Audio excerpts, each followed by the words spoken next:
Hello दोस्तों, RRB NTPC maths target 30 में से 30 इस मिशन को आगे बढ़ाते हैं। हमारा चैप्टर चल रहा है प्रॉफिट एंड लॉस, लाभ और हानि। ये 5वां सेशन है। इस सेशन में मैं आपको 3 जबरदस्त तरीके के सवाल बताऊंगा। एक सेल से रिलेटेड क्वेश्चंस जहां पर हम कुछ बढ़ाकर प्रिंट करते हैं और सामने वाले को डिस्काउंट भी देते हैं, और 5 सेकंड में आप कैसे निकाल सकते हो। और आपके एग्जाम में ऐसे क्वेश्चंस बहुत आते हैं। कुछ इक्वेशन बेस्ड, जैसे 16 का सीपी 25 के एसपी के बराबर है, और कुछ तीसरा मिसलेनियस। आप ध्यान दीजिएगा, चैनल आपने सब्सक्राइब कर लिया होगा, अगर नहीं किया बाई चांस तो तुरंत कीजिए, क्योंकि आपको इस तरह के वीडियोस का बहुत जबरदस्त फायदा हमेशा मिलता है। चलिए शुरू करते हैं इसके सेशन को। लाभ और हानि, प्रश्न संख्या 54। क्या समझ में आ रहा है इससे? 53 प्रश्न ऑलरेडी हो चुके हैं।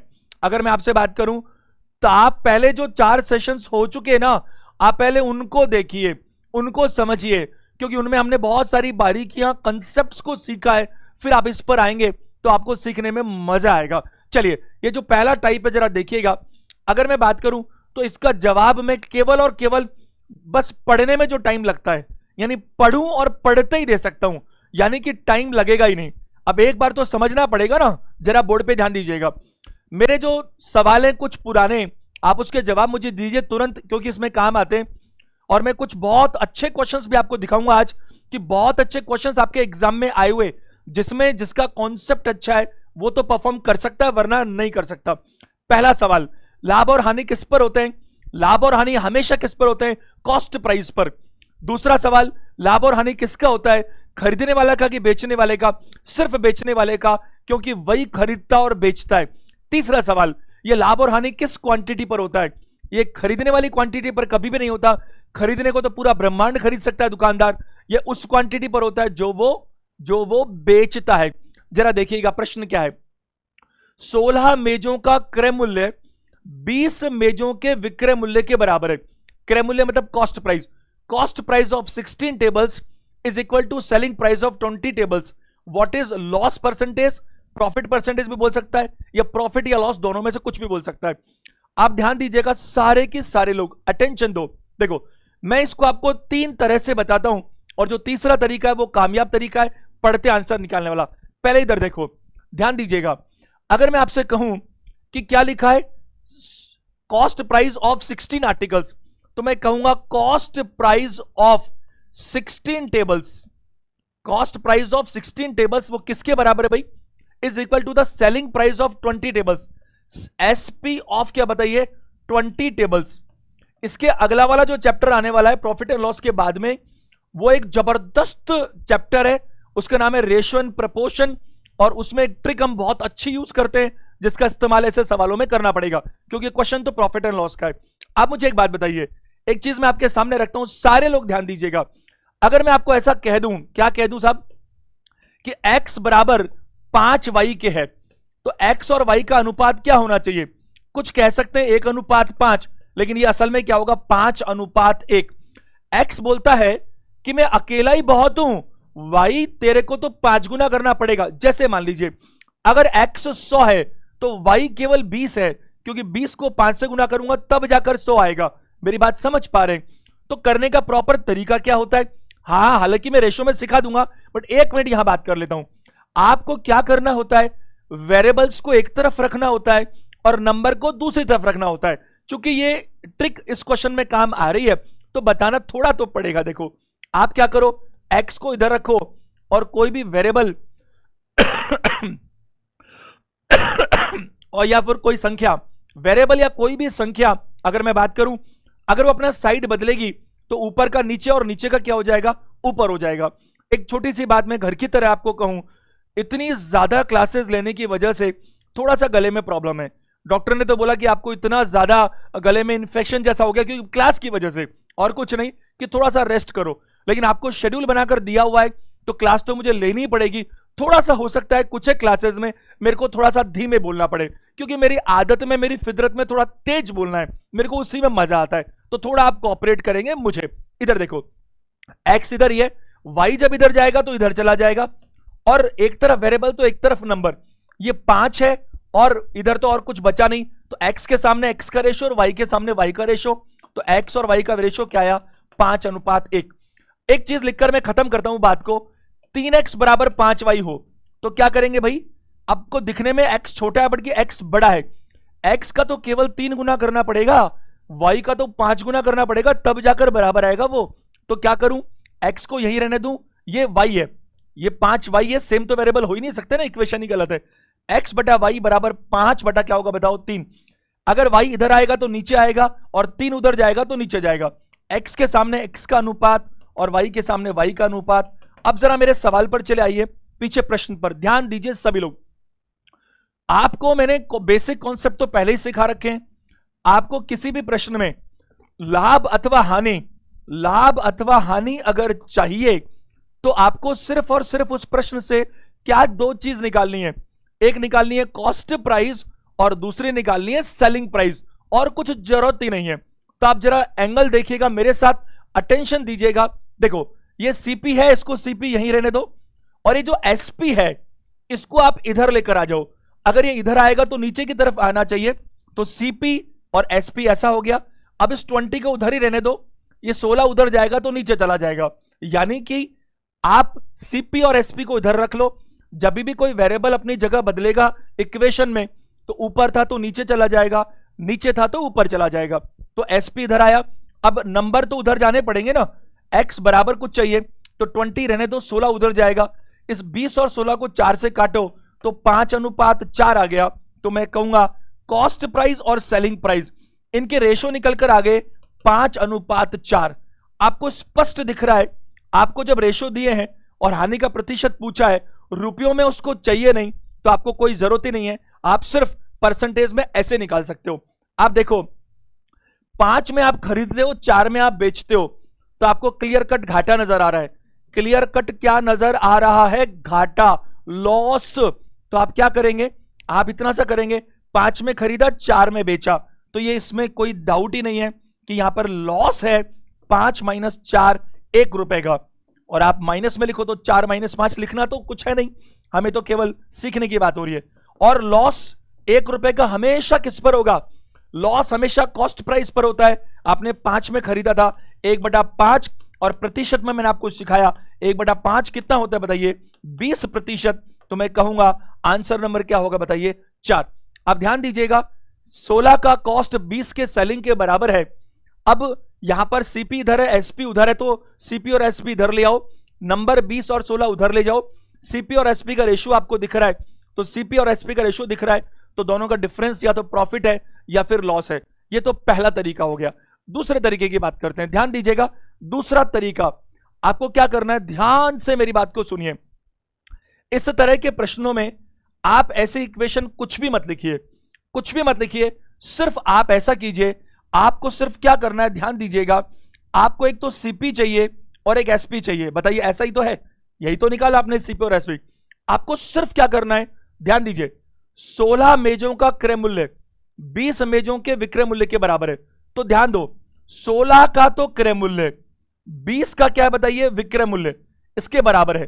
तो आप सिर्फ क्या कीजिए, निकल के तो इसी से आएगा लेकिन याद करना आसान है। फिर तीसरा तरीका बताता हूं और अच्छा, ये दूसरा है। आप क्या कीजिएगा, सीपी जहां लिखा है उसके साथ जो नंबर है वो सीपी थोड़ी हो सकता है, वो एसपी है, और जो एसपी के साथ लिखा है वो एसपी नहीं बल्कि सीपी है। आपके एग्जाम में ढेरों बार ऐसे सवाल आए, अनगिनत बार, जो मैं आपको जो नेक्स्ट सेशन होगा PYQ प्रीवियस ईयर क्वेश्चंस, उसमें देखिएगा मैंने लिए भी है क्वेश्चंस, बहुत अच्छे अच्छे क्वेश्चंस, और वो ऐसे क्वेश्चंस बहुत आसानी से होते हैं। मैंने क्या कहा, क्या करना है आपको भाई, यहां भी तो ऐसा कर रहे थे ना, सीपी और एसपी। तो सीपी के सामने क्या हुआ, सीपी के सामने वो लिखा है जो एसपी है, तो सीपी वो है जो एसपी है। तो आप क्या करो, यहां पर उल्टा कर लो, केवल ये क्रय मूल्य कॉस्ट प्राइस ऑफ 16, सीपी के साथ में क्या लिखा है 16, तो जो सीपी के साथ लिखा है वो सीपी नहीं है, मिसमैच कर दो। जो सीपी के साथ है वो सीपी नहीं है, जो एसपी के साथ है वो एसपी नहीं है। तो क्या है, दो ही तो चीज है, तो जो सीपी के साथ है वो सीपी नहीं है तो एसपी है, और जो एसपी के साथ है वो एसपी नहीं है तो सीपी है, बात खत्म हो जाएगी। अब देखो सीपी कितना है साहब, सीपी के साथ 16 है, वो तो एसपी है, तो एसपी तो हो गया 16।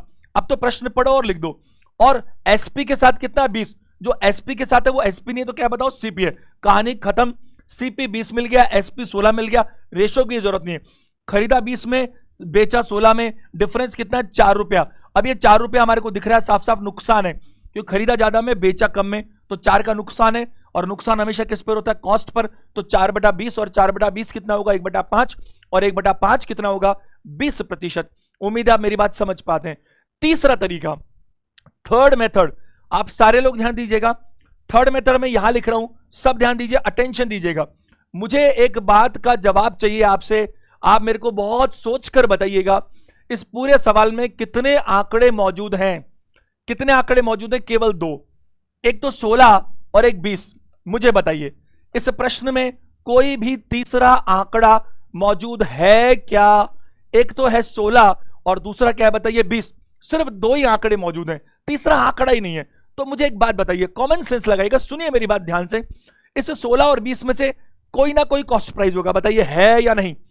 दोनों में से। अब मैं प्रश्न पढ़ा ही नहीं ढंग से, छोड़ो प्रश्न नहीं पढ़ा हमने सिर्फ देख लिया, ये टाइप देख ली बस। टाइप कौन सी है? कि सीपी और एसपी के बराबर कुछ लिखा हुआ है।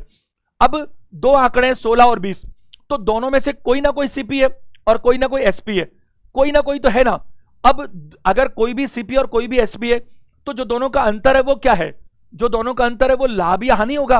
तो आप क्या कीजिए, सीधा दोनों का अंतर 16 और 20 का अंतर कितना है? 4। तो आप 4 लिख दीजिए। क्या लिख दीजिए? 4। बस बात खत्म।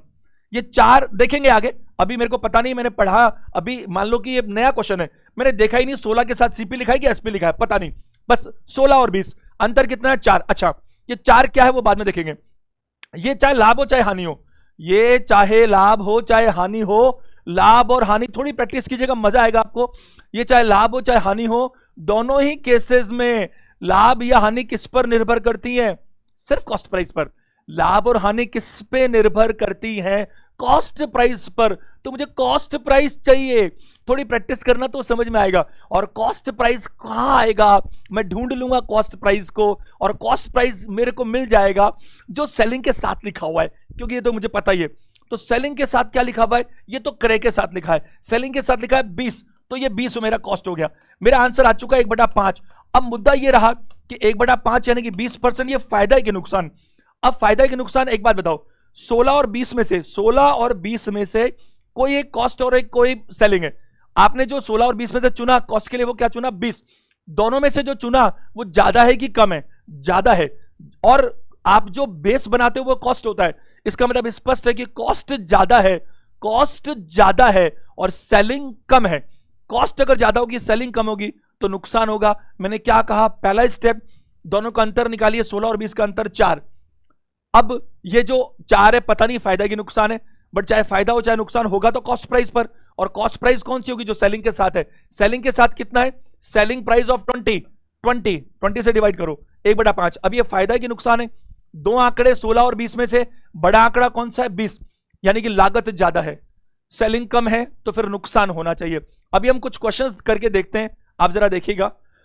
पहले मैं आपको शॉर्टकट से बताता हूं, देखो फिर करेंगे। इधर देखो, 25 और 20 का अंतर, बस मैंने ये देख लिया, 25 का सीपी 20 के एसपी के बराबर है, बस बात खत्म।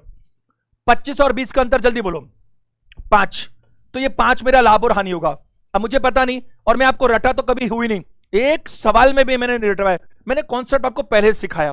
फिर मैं बात कर रहा हूं एग्जाम की, तो एक तो 25 और एक 20, बात खत्म।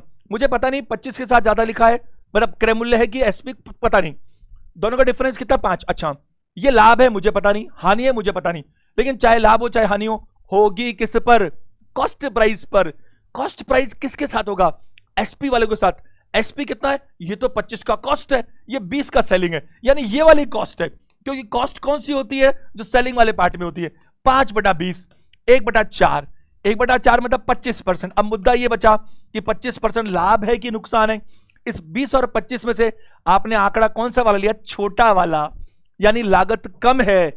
लागत कम है, बिक्री ज्यादा है, तो कॉस्ट कम है, सेलिंग ज्यादा है, फायदा होना चाहिए, तो फायदा कितना होगा? 25%। अब इधर देखो क्या लिखा है उसने? Cost price of 25 that is equal to selling price of क्या बताइए? 20। और आपको मैंने क्या कहा था? जो सीपी के साथ लिखा है उसे क्या मान लीजिए? एसपी। तो सीपी के साथ जो लिखा है वो एसपी है, और जो एसपी के साथ लिखा है वो क्या बताइए? सीपी है। जैसे ही सीपी और एसपी मिल गए, ये बात खत्म। अब सीपी 20 और एसपी 25, तो फायदा साफ साफ नजर आ रहा है। फायदा कितना बताइए? 5 रुपए का। किस पर? 20 पर। 1/4, 4 कितना 25%। लेकिन ये 20 और 25 से भी मुझे दिखता था कि डिफरेंस कितना है 5 रुपया, ये हो गया। अब ये 5 फायदा की नुकसान बाद में देखूंगा। फायदा या नुकसान किस पर होगा? Cost per. कॉस्ट किसके साथ होगी? जो सेलिंग के साथ लिखा है। सेलिंग के साथ कितना लिखा है 20, तो ये कॉस्ट हो गई। अब ये फायदा नुकसान है वो कैसे पता लगेगा? आपने जो कॉस्ट लिखी वो दोनों में से 20 और 25 में से छोटा है या बड़ा है? छोटा है, यानी कि कॉस्ट कम है और सेलिंग ज्यादा है, तो यहां पर फिर फायदा होना चाहिए। प्रश्न संख्या इसमें 25% होगा फायदा, और चूंकि इसने खुद ने लिख दिया लाभ है तो फिर कोई डाउट ही नहीं था, वरना बोलता लाभ या हानि तो ऑप्शन भी ऐसे चाहिए थे, लाभ और हानि वाले। तो फिर कई बार ऐसा मिल जाता है, एक ऑप्शन में मिलता है 25% लाभ, एक में मिलता है 25% हानि, और गलती होने की संभावना बढ़ जाती है। अब जरा देखो प्रश्न, मैं एक बार शॉर्टकट से ही बात करूंगा। एक 30 एक 45, डिफरेंस कितना बोलो 15। 15 क्या है पता नहीं क्या है, फायदा की नुकसान है जो भी है, लेकिन है जो भी वो किस पर है? कॉस्ट प्राइस पर। कॉस्ट प्राइस कितनी है? कॉस्ट प्राइस उतनी है जो सेलिंग के साथ है।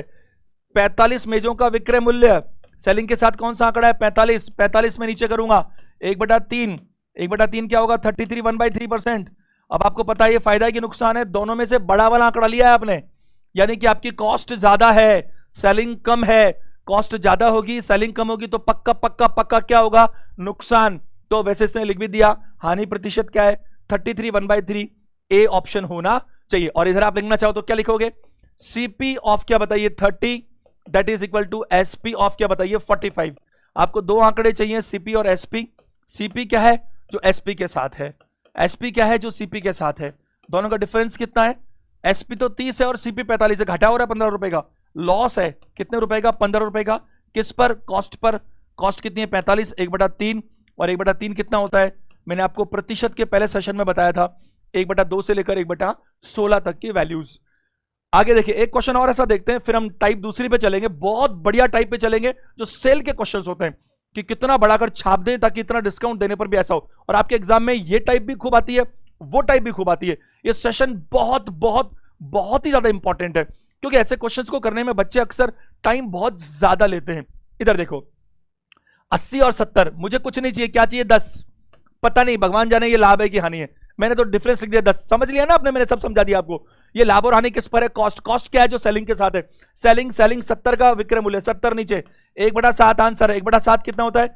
14 से 2/7%। सब सिखा रखा मैंने आपको प्रतिशत वाले चैप्टर में। और आपको पता है 70 और 80 में से आपने कौन सा आंकड़ा लिया है? छोटा की बड़ा? छोटा, यानी कम। कम लिया तो फायदा होना चाहिए ना। तो 14 से 2/7% क्या बताइए? लाभ है। ऑप्शन नंबर सी पर आ जाइएगा। प्रश्न संख्या 58, एक और क्वेश्चन है ऐसा, एक और आ गया, फिर अपन आते हैं उस सेल वाले पे।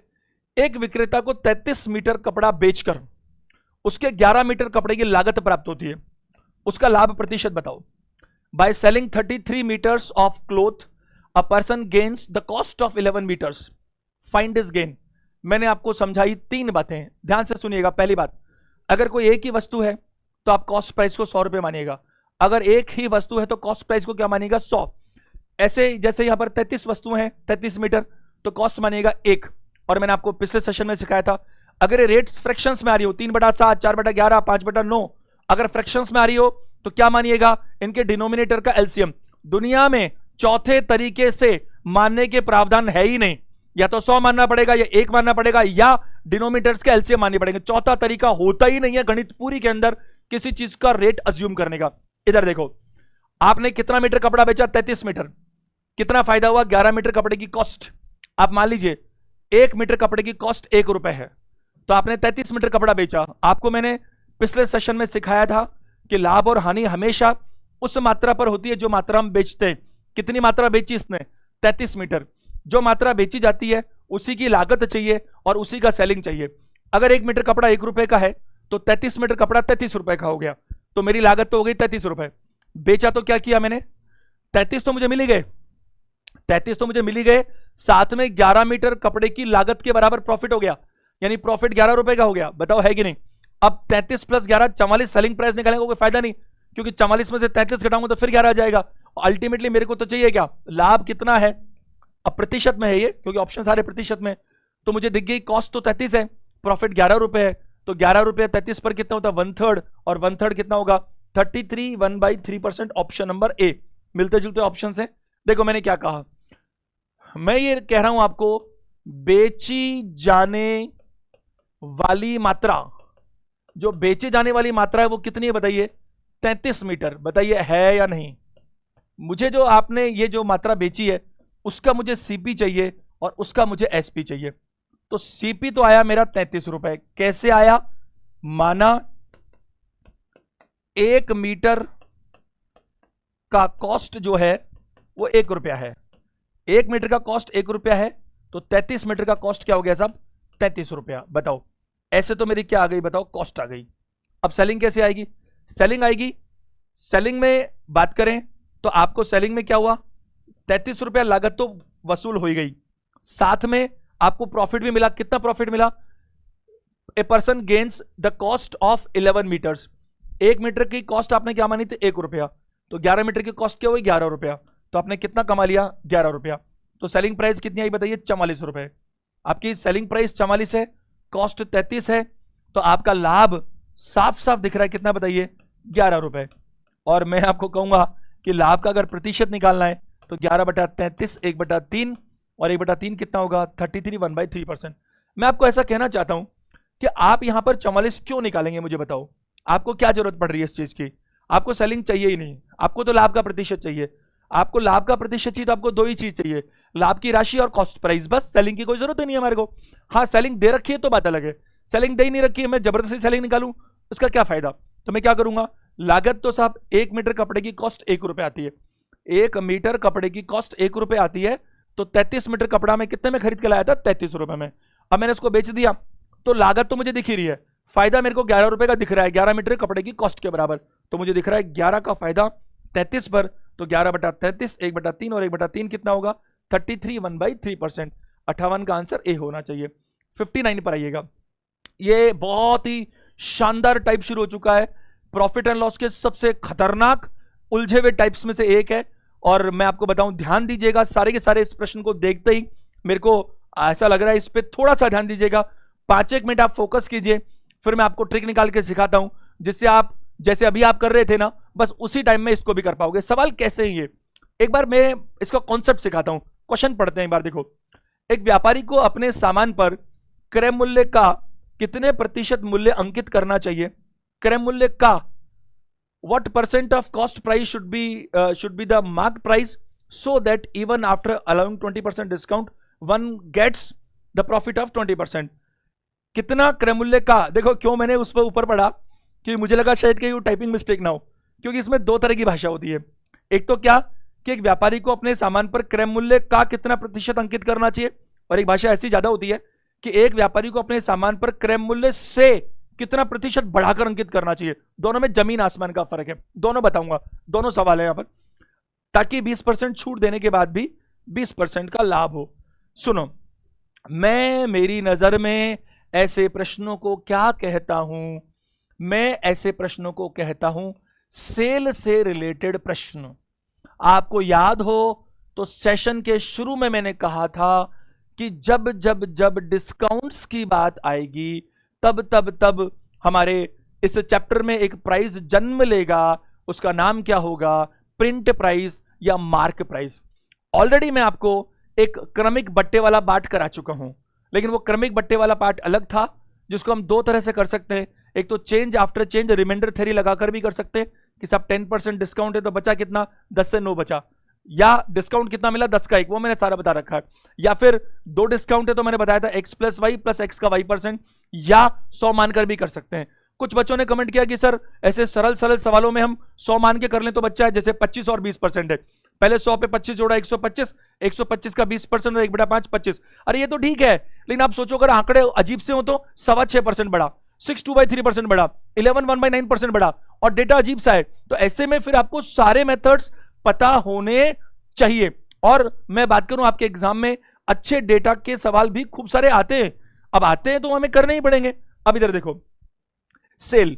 एक बात बताइए मेरे को, ध्यान से सुनिएगा, 5 मिनट, बहुत इंपॉर्टेंट बात है। It's very very very very important. जब कभी हम किसी अखबार में पढ़ते हैं, कहीं कोई बोर्ड लगा देखते, sale, big sale, bumper sale, तो हमारे दिमाग में सबसे पहली बात क्या आती है?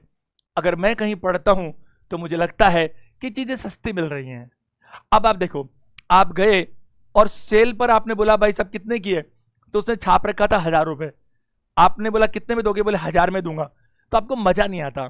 अब वो आप क्या चाहते हो, अरे सेल भी लगा रखी है तो कोई डिस्काउंट तो दो कम से कम।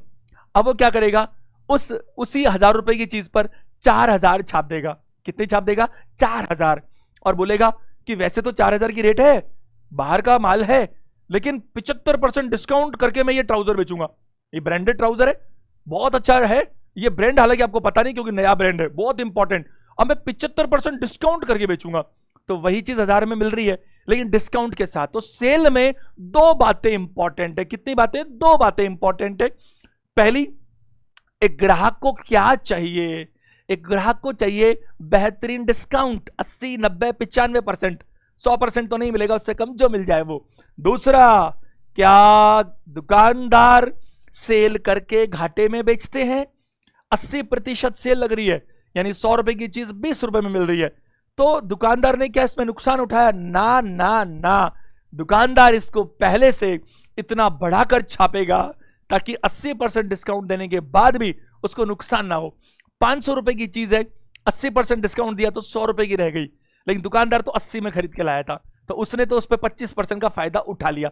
अब ये कैसे करते हैं और ट्रिक कैसे लगती है, ये सब मैं आपको सिखाता हूं। इस प्रश्न से हम बेस बनाते हैं। जरा देखो, इसको करने के 3 तरीके मौजूद हैं। कितने तरीके मौजूद हैं साहब, 3 तरीके। तो हमेशा की तरह मुझे 3 तो बताने पड़ेंगे आपको, क्योंकि तीसरा समझ में नहीं आएगा वरना पहले और दूसरे के। पहला तरीका देखो, एक व्यापारी को अपने सामान पर क्रय मूल्य का कितना प्रतिशत बढ़ाकर अंकित करना चाहिए ताकि 20% छूट देने पर 20% का लाभ हो।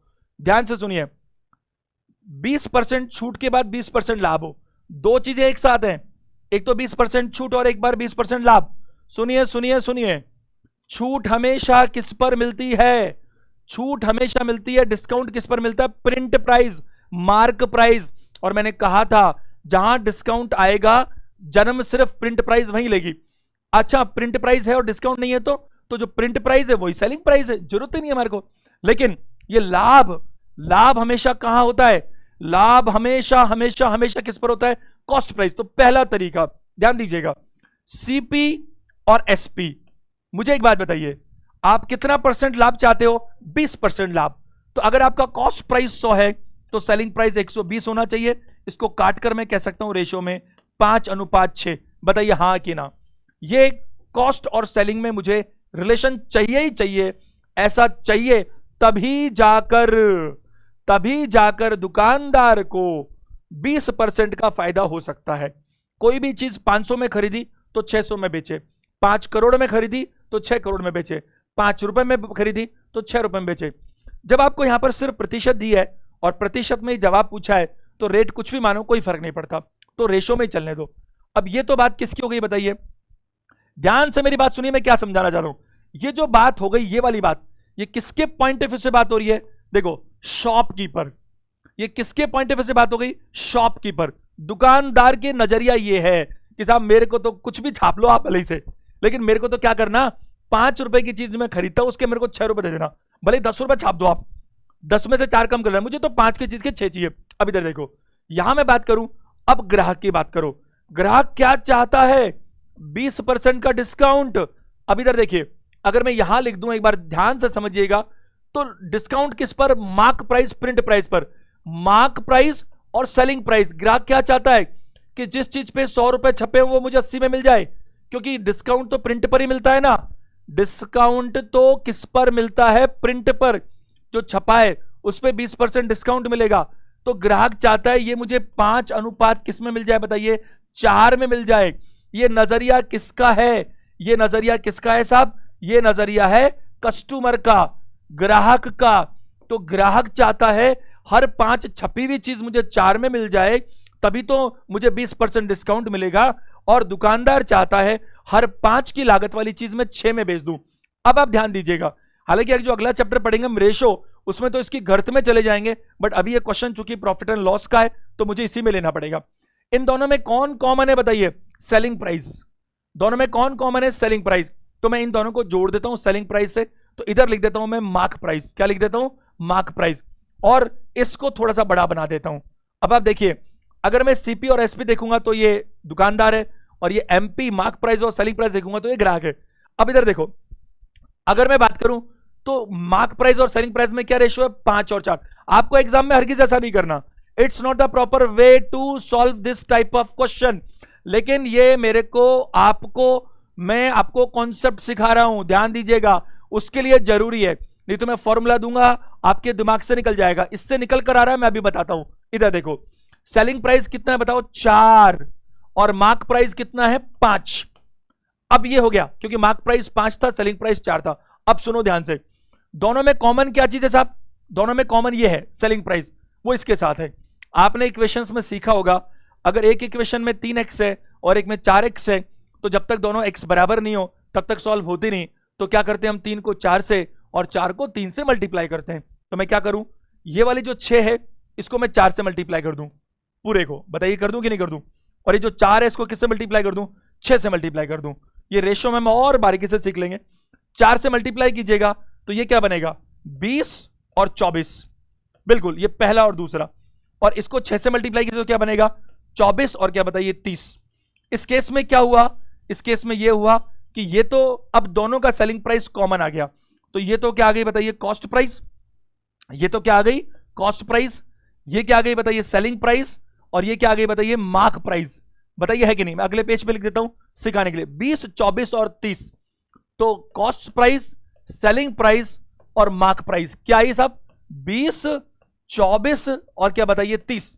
अब आपने क्या पूछा था उस पे आ जाओ। आप चाहो तो रेशो भी निकाल सकते हो, बट इतनी जरूरत ही नहीं है। देखो क्या पूछा था, एक व्यापारी को अपने सामान पर क्रय मूल्य का कितना प्रतिशत मूल्य अंकित करना चाहिए। आपको मैंने जब परसेंटेज सिखाया तो 3 भाषाएं सिखाई थी, आपको याद हो तो। एक चीज दूसरी चीज से कितना प्रतिशत अधिक है, जैसे 10% अधिक है तो वो हो गई 110%। एक चीज दूसरी से कितना प्रतिशत कम है, मान लो 10% कम हो गई तो 100 से 90 हो गई। और तीसरा मैंने कहा था ना ज्यादा ना कम, बल्कि ये कि कितना प्रतिशत है, तो कोई एक चीज दूसरी का 80% है तो वो 100 है तो क्या होगा बताइए 80 होगा। अब इधर ध्यान दो, ये कॉस्ट है, उसको सिर्फ किससे मतलब है, कॉस्ट और प्रिंट से। देखो लिखा हुआ है, ये लिखा हुआ देखो, क्रय मूल्य का कितना प्रतिशत मूल्य अंकित करना चाहिए।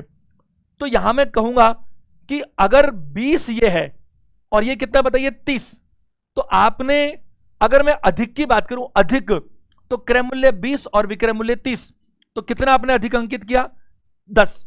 अगर मैं अधिक की बात करूंगा तो क्रय मूल्य से कितना अधिक किया, 20 में से 30 में से 20 घटाओ 10, कैसे, 30 - 20, और ये किस पर किया, क्रय मूल्य पर। तो आपने कितना प्रतिशत बढ़ाकर, अधिक का मतलब क्या बताइए, बढ़ाकर अंकित किया, 50% बढ़ाकर अंकित किया, तब जाकर क्या हुआ, 20% छूट देने के बाद भी 20% का फायदा हो गया। ट्राई करके देखो मेरे साथ, 100 में एक बार 50 जोड़ना, जोड़ो, बढ़ा के प्रिंट करेंगे ना, 100 में 50 जोड़ो एक बार, 150 हो गए। अब इस 150 पर आप तो 100 रुपए में खरीद के लाए थे, आपने छाप दिया 150। अब एक ग्राहक आया, बोले भाई साहब क्या डिस्काउंट दोगे, बोले 20%। किस पर, प्रिंट पर देते हैं, तो 150 का 20% 1/5 हिस्सा 30 रुपए डिस्काउंट दे दिया आपने। तो जब 150 में 30 रुपए डिस्काउंट दे दिया तो क्या बचा, क्या बचा भाई 120। आप कितने में खरीद के लाए थे, 100 रुपए में, क्या मिल गया आपको 20 रुपए, फायदा कितना मिला 20 रुपए, किस पे मिला 100 रुपए पर, क्योंकि लागत तो 100 रुपए थी, तो आपको फायदा भी मिल गया 20% और आपने डिस्काउंट भी दे दिया 20%। और उस केस में आपको 50% बढ़ाकर अंकित करना चाहिए। सावधान, वेरी वेरी इंपॉर्टेंट। लेकिन इसका उत्तर 50% नहीं, इसका उत्तर क्या है, 150%।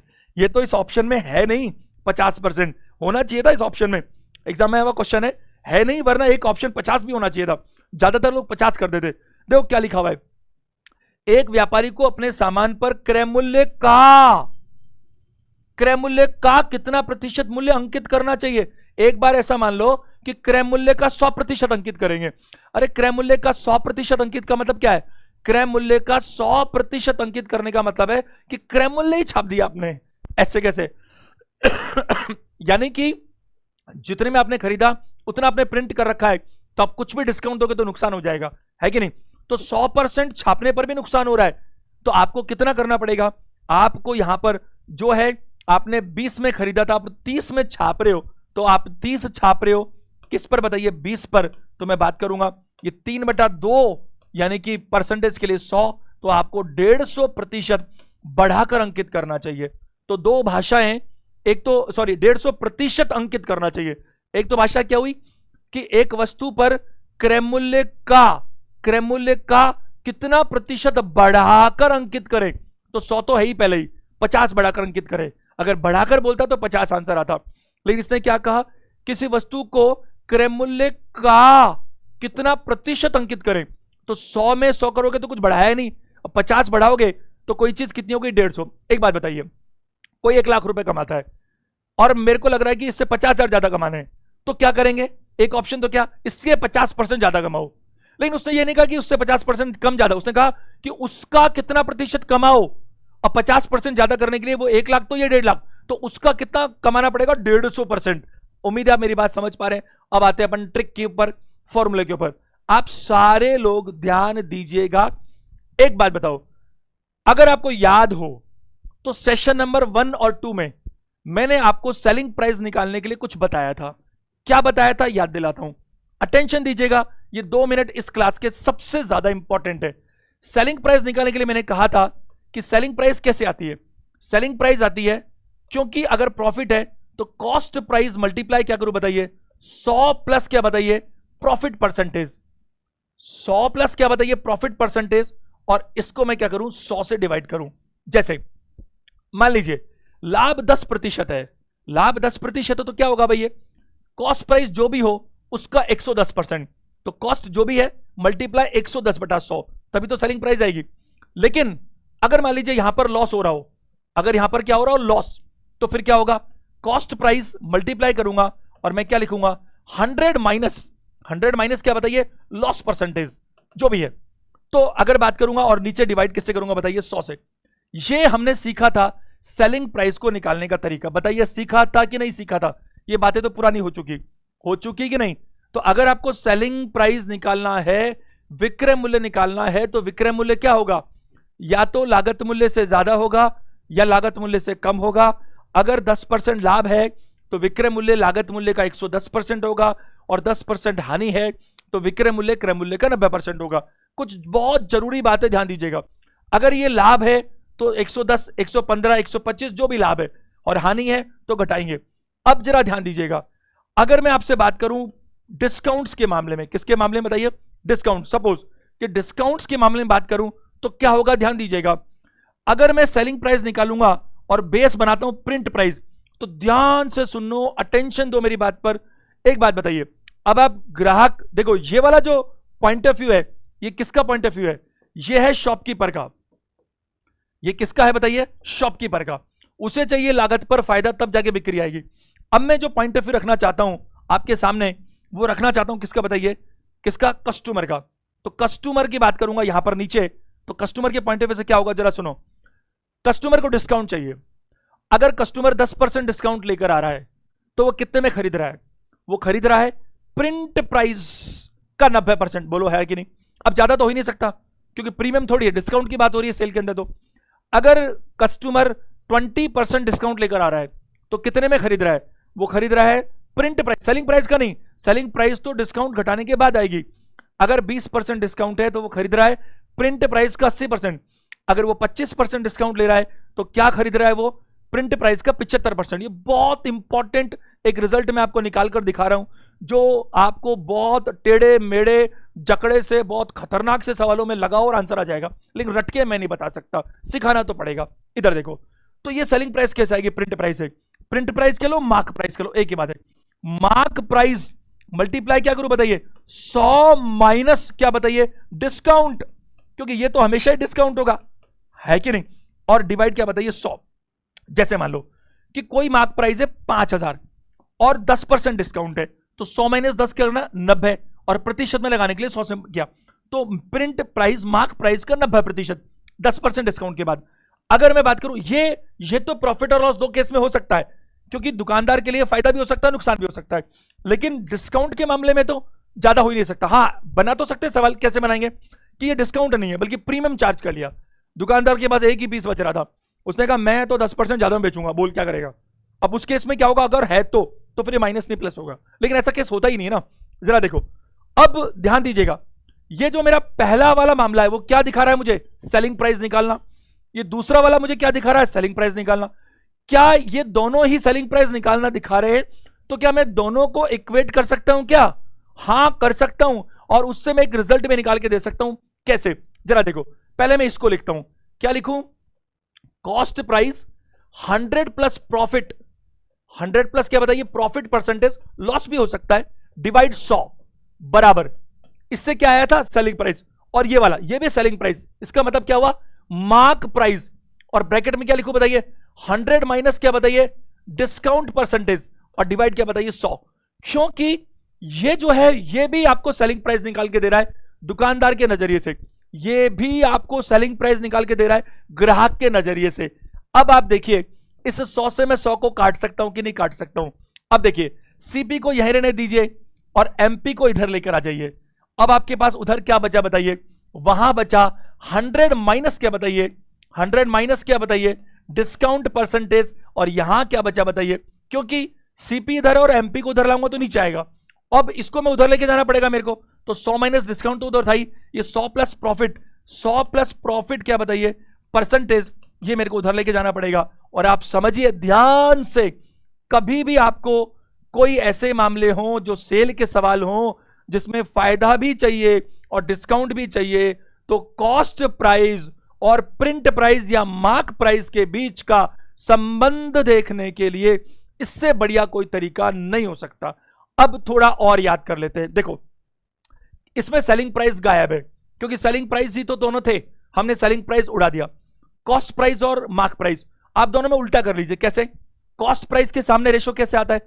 अरे कॉस्ट प्राइस में तो हम वैसे तो जोड़ते हैं फायदा, और मार्क प्राइस वाले में क्या करते हैं, घटाते हैं। तो उल्टा कर लो, उल्टा कर लो। आपको पता है ना 25 का सीपी 30 के एसपी के बराबर है, तो सीपी और एसपी में उल्टा करते हैं, यहां भी उल्टा ही हुआ है। तो आपको क्या करना है, सीपी और मार्क प्राइस का रेशो चाहिए। सीपी के सामने क्या होगा, सीपी में तो लाभ जुड़ता, उल्टा कर दो, डिस्काउंट, डिस्काउंट हमेशा घटता है, तो क्या करो 100 माइनस डिस्काउंट परसेंटेज।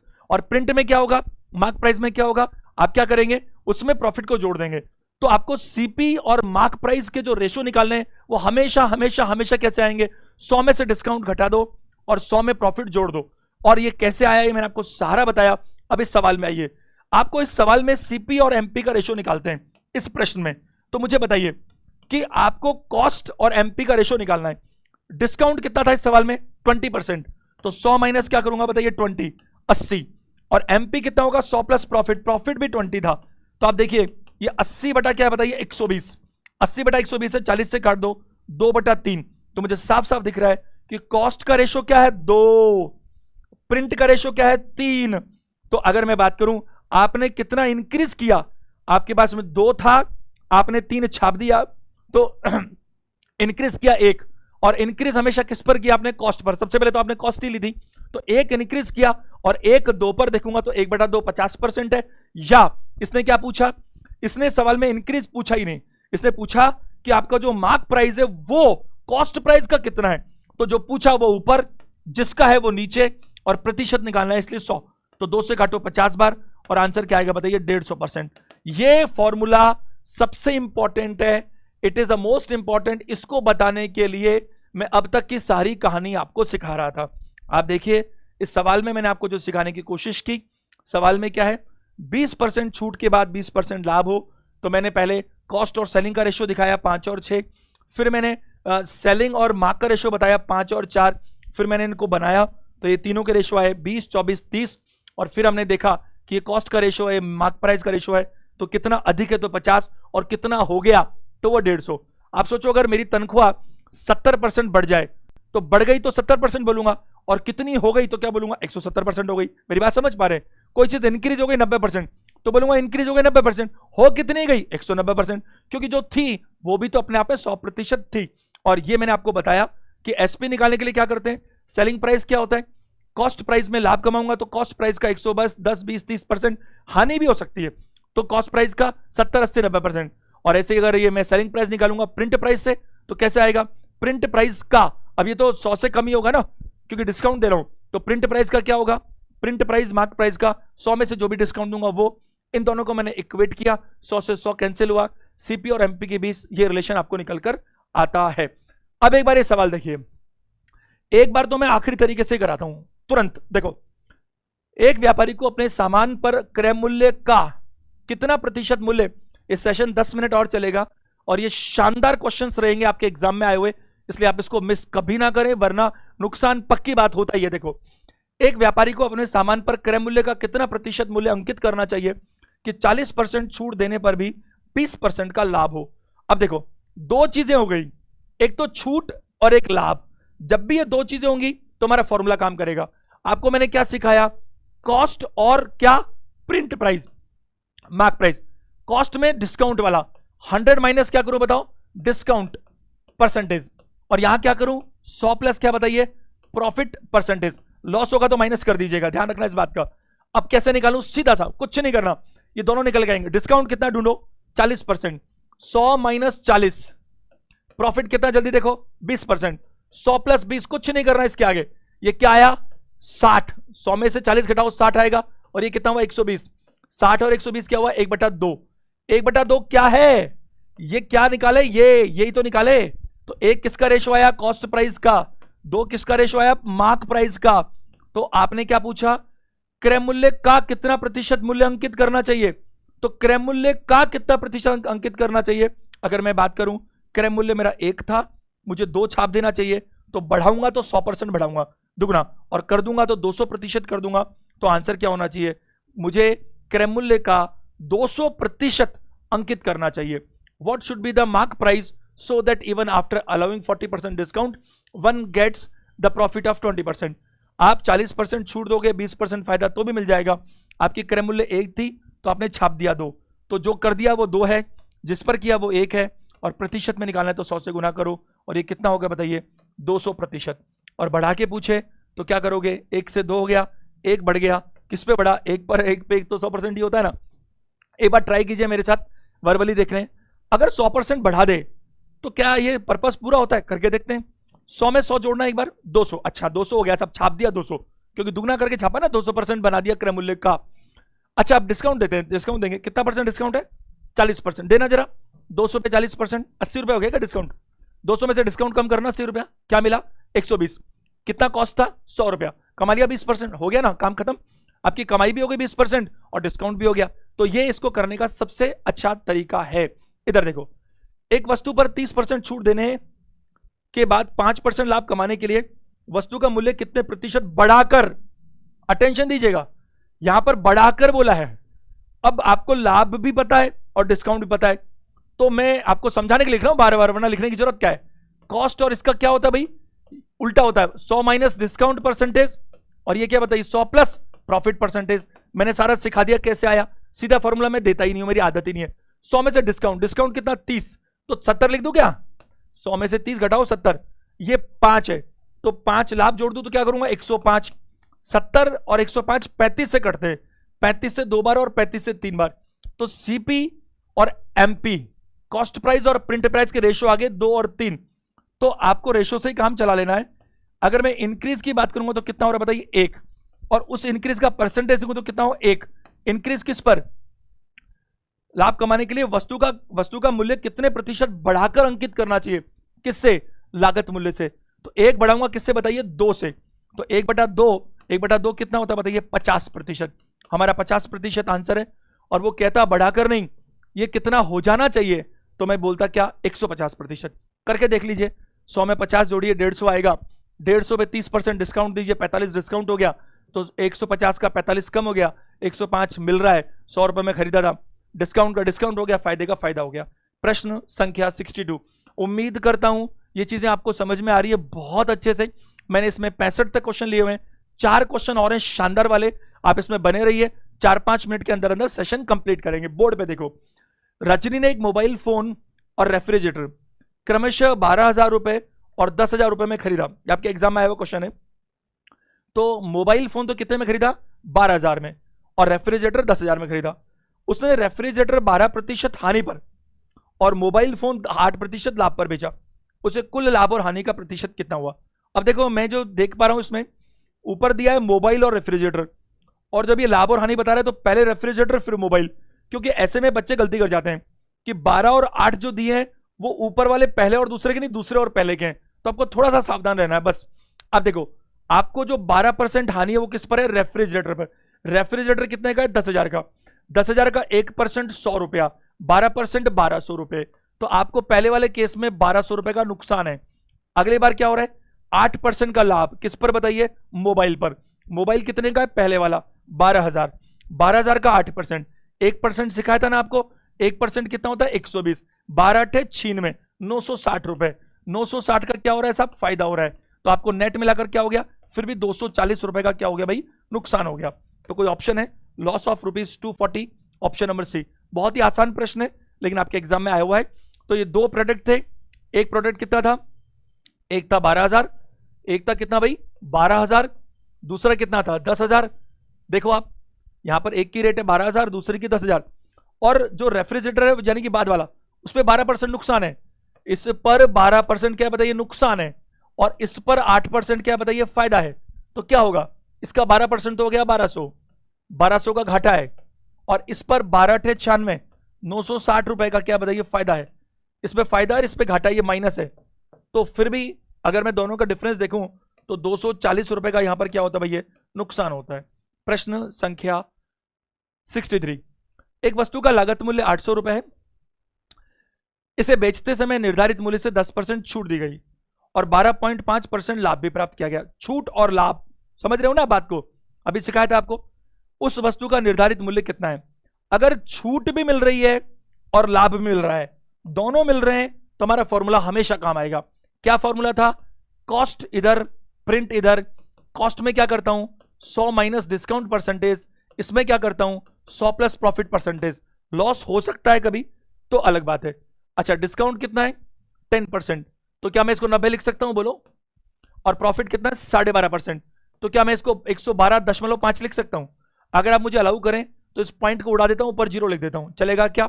बताओ। अब आप धीरे धीरे सीखो कि जितनी बड़ी संख्या से काटेंगे उतना जल्दी कटता है।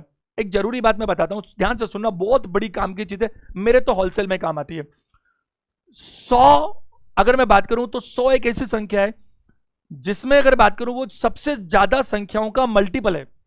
मल्टीपल मतलब गुणक। जैसे 2 को 50 बार गुना करने पर 100 आता है, 5 को 20 बार गुना करने पर 100 आता है, लेकिन 33 से 1/3 को 3 बार गुना करने पर भी 100 आता है। 12.5 को 8 बार गुना करने पर भी 100 आता है। 11 से 1/9 को 9 बार गुना करने पर भी 100 आता है। 8 से 1/3 को 12 से गुना करने पर भी 100 आता है। 6.25 को 16 से गुना करने पर भी 100 आता है। और ये सब मैं आपको सिखा चुका हूं, काम आता है। अच्छा, आपको अगर याद है तो 25 को 4 से गुना करने पर 100 आता है क्या? हाँ, यानी 100 के अंदर 25 के 4 हिस्से होते हैं। मानते हो? ये दोनों संख्याएं 25 से कटती मुझे नजर आती हैं, क्योंकि 1125 और ये 900 है। अगर 100 में 25 के 4 हिस्से होते हैं तो 900 है। 9 4 36 कट गया, और 11 4 44 और 1 45, तुरंत कट गया मेरे से। कैसे कटाइए? 1125। 100 में 25 के 4 हिस्से होते हैं, 100 में 4 तो 1100 में 11 4 44, और एक और बच गया तो 45, और ऊपर क्या था? 900। तो 100 में 4 तो 900 में 36। अब मैं अगर 9 से काटूं तो 9 4 और 9 5, तो कॉस्ट और प्रिंट का रेशो आ गया 4:5। ये किसका रेशो है? ये तो है कॉस्ट प्राइस, और ये क्या है? Mark price. अब क्या पूछा? निर्धारित मूल्य क्या है? क्या दे रखा है? लागत मूल्य। अब सुनो, ये वाली रेट दे रखी है भाई 800 रुपए, तो ये वाली तो ये नहीं निकल जाएगी क्या? 4 की वैल्यू क्या है? 800। 1 की वैल्यू क्या हुई?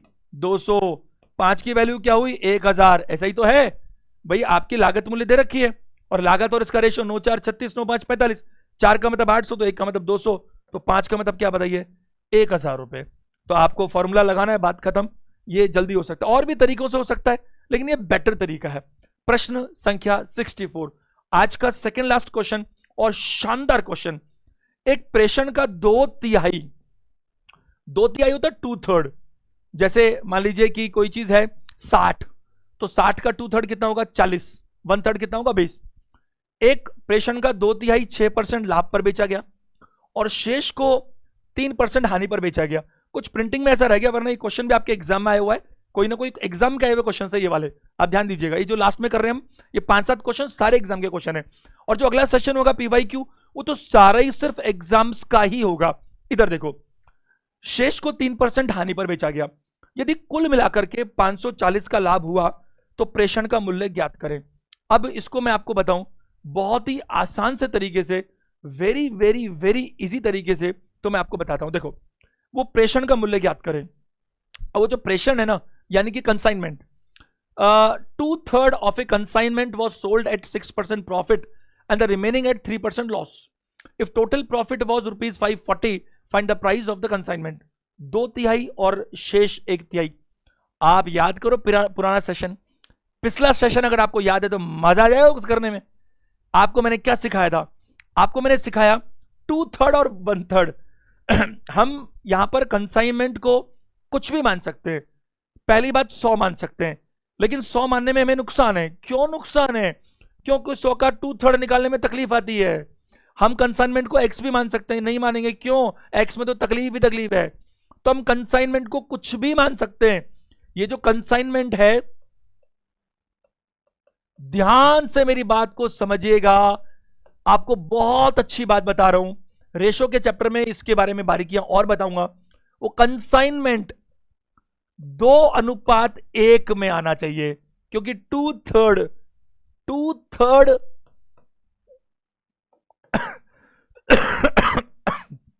और 1/3, इसका मतलब 3 में से 2 और 3 में से 1। अब सुनो, कंसाइनमेंट अगर मैं वो मान लूं जो आसानी से 2:1 में बांटा जा सकता हो, तो बहुत बढ़िया रहेगा। 100 को बांटने में तकलीफ है, लेकिन 90 को बांटने में तकलीफ नहीं है। 90 को बांटने में क्यों तकलीफ नहीं है साहब? क्योंकि 90 को मैं 2:1 में कह सकता हूं 60 और 30। 30 को बांटने में तकलीफ नहीं, 20 और 10। 3 को बांटने में तकलीफ नहीं, 2 और 1। अब जरूरी बात, अटेंशन, जब ये मान ही रहे हो तो पूरा काम निपटाओ ना इस क्वेश्चन का। इधर देखो, जो 2/3 है ये वाला, उस पर 6% फायदा है, और जो 1/3 है उस पर 3% की नुकसान है। अगर मैंने इसको 20 और 10 मान लिया तो 20 का 6% और 10 का 3% निकालने में डेसिमल आ जाएगा कि नहीं आ जाएगा?